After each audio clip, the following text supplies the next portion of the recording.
Hey everybody, Mike here with this week's tip of the week, and today we're going to be talking to you golfers. It's golf season, we're in the heart of it here in Minnesota, and we want to go over kind of a two-part series. This first part of the series is going to be all about flexibility and mobility, right? Very important for golf to stay loose and to stay mobile so we get that good rotation and we're not limited in some of those areas. So, two concepts we're going to focus on. One is going to be hamstring flexibility, which most of us are probably a little bit tight on. And then the second is going to be thoracic or upper body rotation that we're going to work on. So let's talk hamstring flexibility. First and foremost, we're going to be working into some down dogs. So a great drill that we can utilize here in a workout, in a warm-up, or before a golf session to get a little bit of that backside stretch. So let's start down in our push-up position. Now from here, all I'm going to do is think about raising my hips into the air and pushing them backwards. So I'm going to be here. If I need to walk those hands back a little, I will. And I'm going to hang out in this position. It's going to be a 3-second hold. I'll walk back to my push-up position and then go again.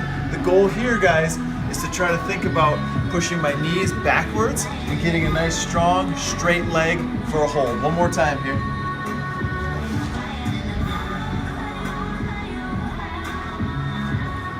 It doesn't necessarily matter to me if the heels are buried into the ground. My goal is to think about hips in the air, knees pushing backwards. We're going to do 5 reps of that, holding on the end of it for about 3 seconds. The second exercise, super simple, is just a 90-degree wall sit. So another opportunity to work on big, tall posture, straight, strong hamstrings. So we're going to scoot over the wall here. And what I'm thinking, butt against the wall, shoulders back, right? This posture that we don't sit in a lot. I'm going to drop my knees to the ground and I'm going to hang out here. If I can get tucked into the wall closer, great, I'm going to work on it. If I'm not flexible, I'm going to have to sit out a little bit further, try to stay tall, try to push the knees down. We're going to hold here. We're just going to breathe, focus on staying tall, letting those hamstrings stretch out a little bit. We'll do about 30 seconds. Next, after we've done some of our hamstring work, we're going to work on rotation and mobility. So the first one we'll do there, it's called a seated Retzel stretch. What we're going to do is we're going to get into a seated position here. One leg out front, about 90 degrees at the knee. The other tucked in behind my heel here. And from this position, I'm just going to slowly walk towards my front knee with my hands. As I rotate here, I'm starting to get my trunk to twist away from my hips, so I get that disassociation, right? Hips stay pretty stationary, trunk rotates. I'm going to walk around till I feel like there's a comfortable stretch, and I'm going to take a few breaths. I'll walk back, reset, and go again.